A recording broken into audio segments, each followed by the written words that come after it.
Assalamualaikum warahmatullahi wabarakatuh. My name is Nur Syafiqah Aryani binti Mak Daud and my student ID is 2020469668. My name is Naruh Humaira binti Muhammad Ali. My student ID is 2020280644. Assalamualaikum. My name is Siti Aisyah binti Muhammad. My ID number is 2020873686. Assalamualaikum, my name is Siti Aisyah binti Sarapa and my ID number is 2020868968.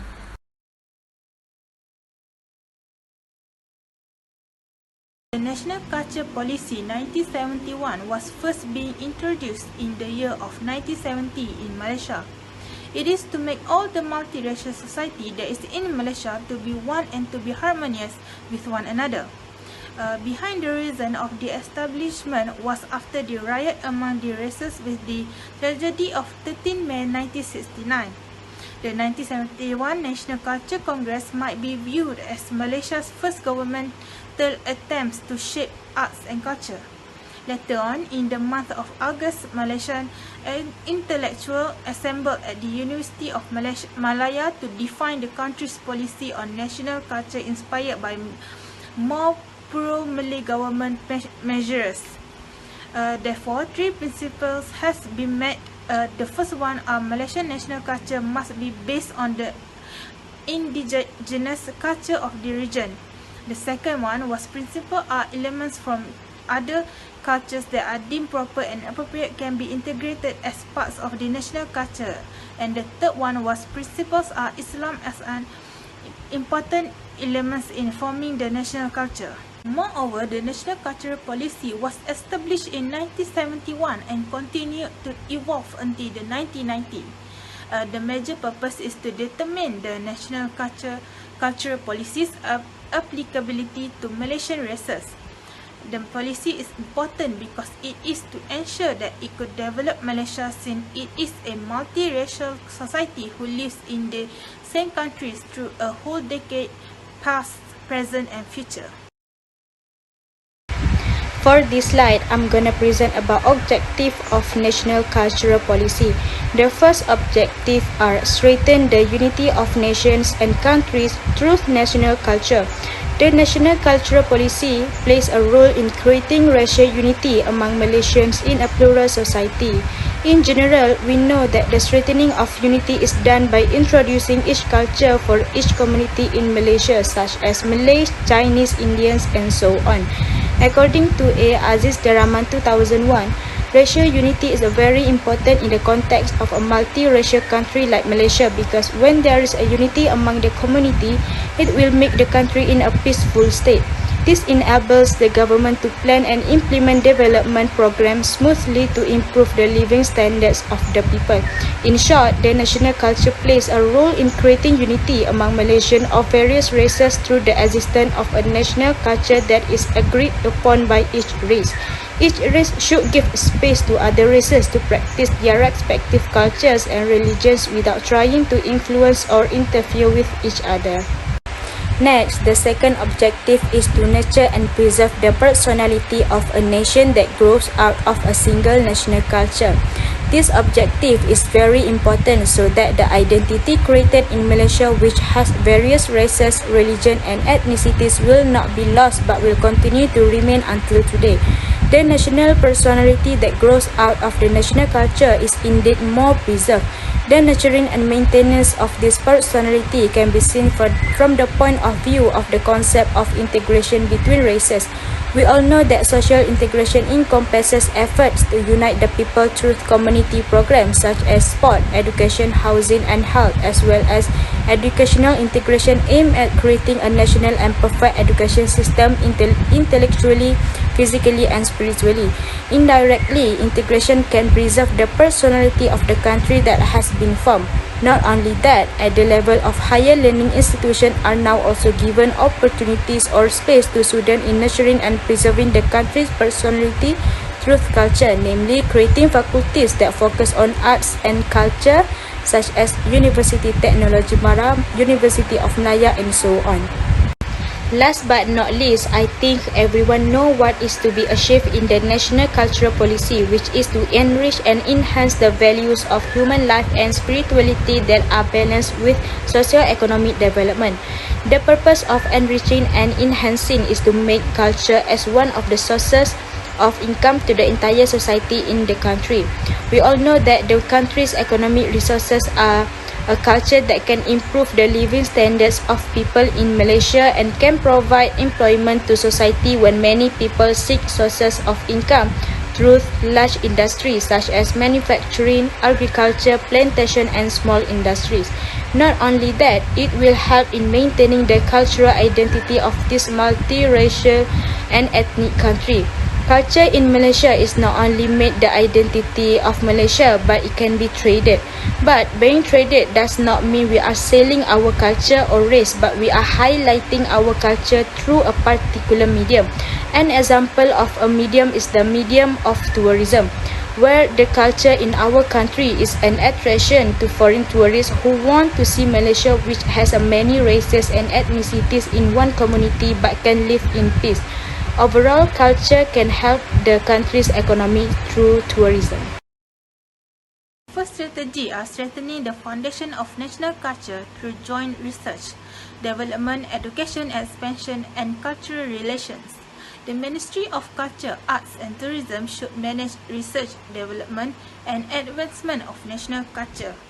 Furthermore, this strategy is done by making a deed for the maintenance and development of culture. Also, there are several acts that have been created, and one of them is the Academy of Arts, Culture and National Heritage Act 2006, Act 653. This act was being established because of the management and administration of the National Academy of Arts, Culture and Heritage as an institution of higher learning in the fields of arts, culture and heritage in the Malaysia.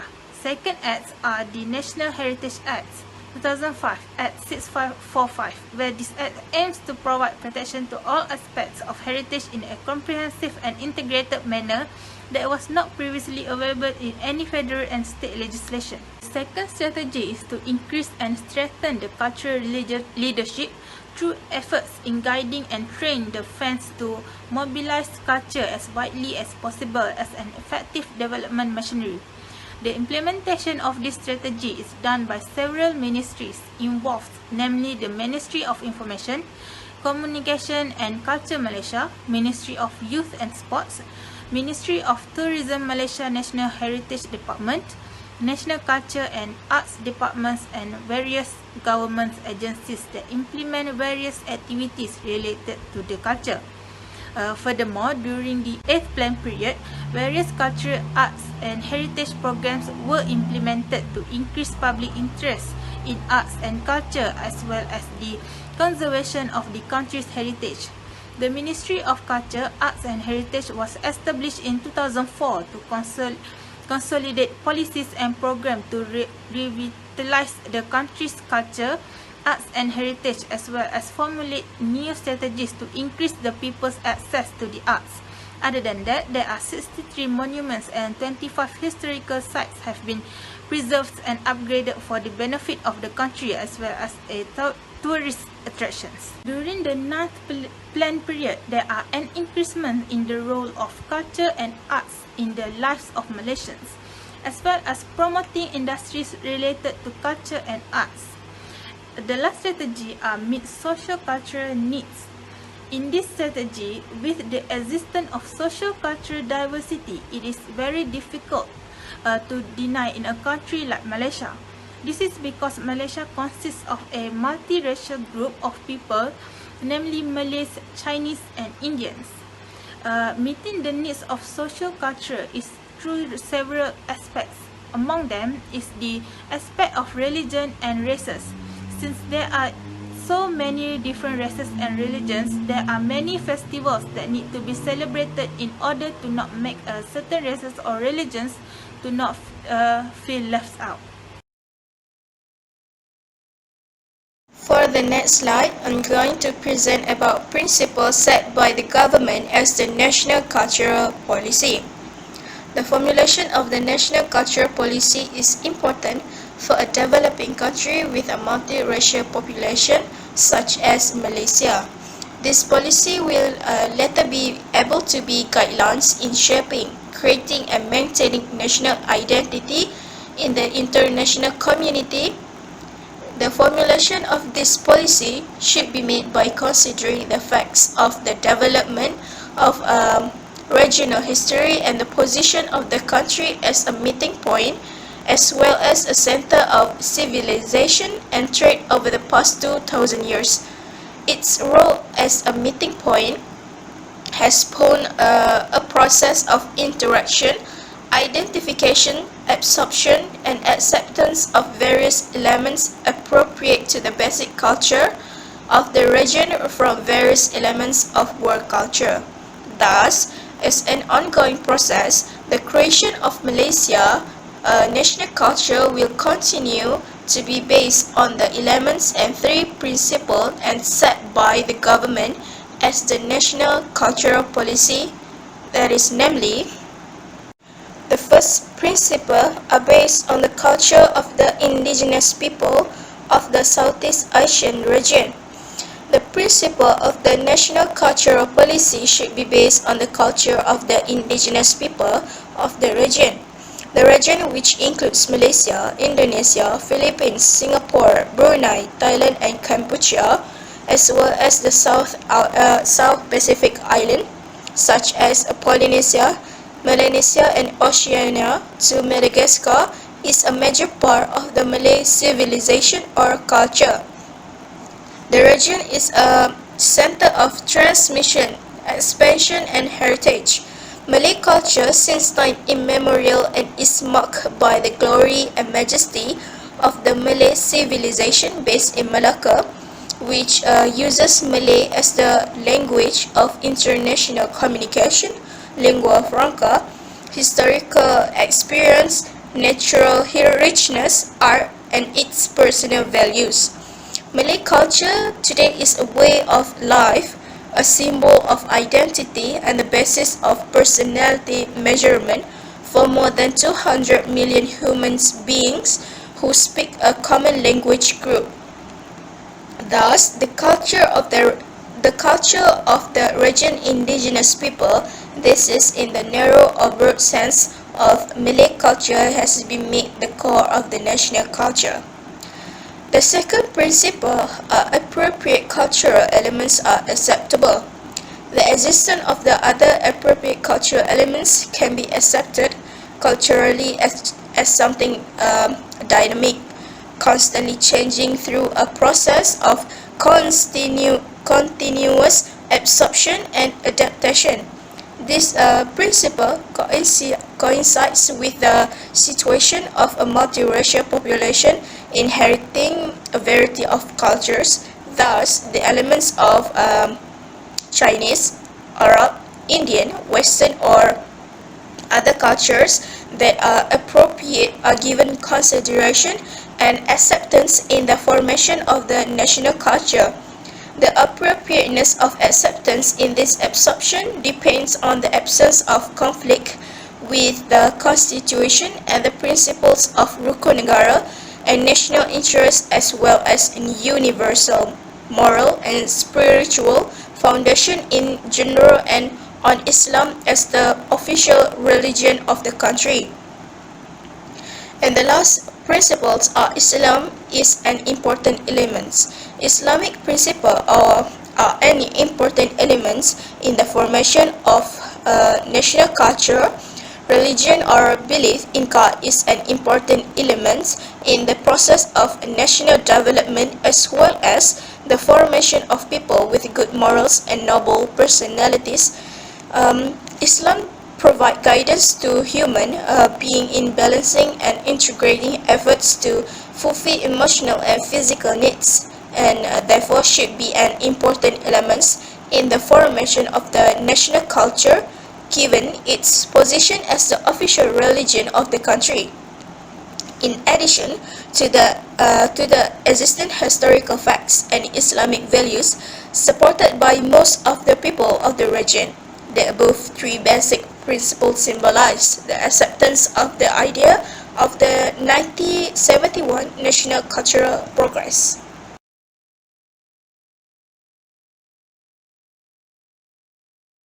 Next, I will present the benefits of national culture policy.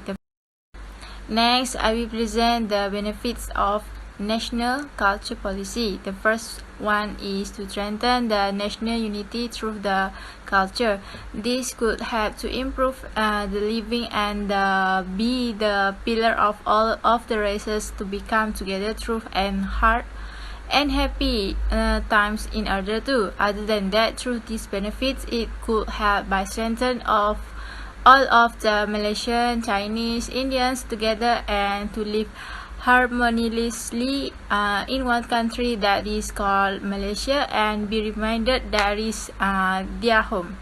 The second benefit is to ensure that through Malaysia national culture policy it could bring out the real identity of Malaysia. This might come in handy in order to show Malaysia to the world outside and be confident with the identity that comes with it, so that the world would know that not only Malaysia could live in peace together. However, Malaysia also could be in peace even though there are so many different cultures and races in Malaysia, and that Malaysia is still could live in harmony and also to love each other even with the hard difference in races, religion and culture. Not only that, the third benefit is to ensure that all the races can communicate with each other freely.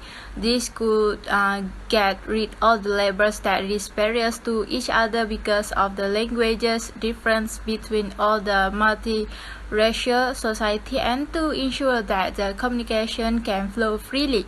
Everyone could also enjoy all the beautiful culture of each other races without much problems, and to be able to give in opinions freely and not to take any offense on to be triggered with any smaller points that is given. This is to bring out the joy in all the generation hearts that we can freely talk to any different races without being able to censor and to be friends with them without having much problem. The fourth benefit is to ensure that there is a better quality in human life through this multiracial society. Malaysia is well known for being a country with many different races, religions as well as culture. For example, we can ask our neighbor to watch after their home when they are gone without taking much of the consideration of the races of the neighbor itself. From that, it could improve the living standards in the Malaysia, even though there are many races with different races culture. The last one is to have an improvement in a living standard of Malaysia by the guidelines of national culture policy. Malaysia must review and understand all of the guidelines that is being listed in national culture policy in order to ensure that people should be more comfortable with Malaysian language and culture in order to be a responsible Malaysia. It is also to ensure that the languages is being used properly no matter the difference in race, religion and culture. So it is better to be able to communicate with it and be able to make Malaysia a better country to live in. In conclusion, the formulation and implementation of the national cultural policy is necessary to develop Malaysia, and which has a multiracial population that practice different cultures. Therefore, these policies can be a guideline in forming a united nation as well as maintaining national identity among the international world. However, its implementation is complex and cannot be achieved in a short time. Extensive awareness and understanding can help achieve the goals and ambitions of the implementation of this policy, because with such understanding, the national culture will be able to be distinguished from tribal culture or racial culture. Thus, the cultivated culture will characterize similarities that transcend border. strips and show Malaysian citizenship itself as an independent and dignified nation.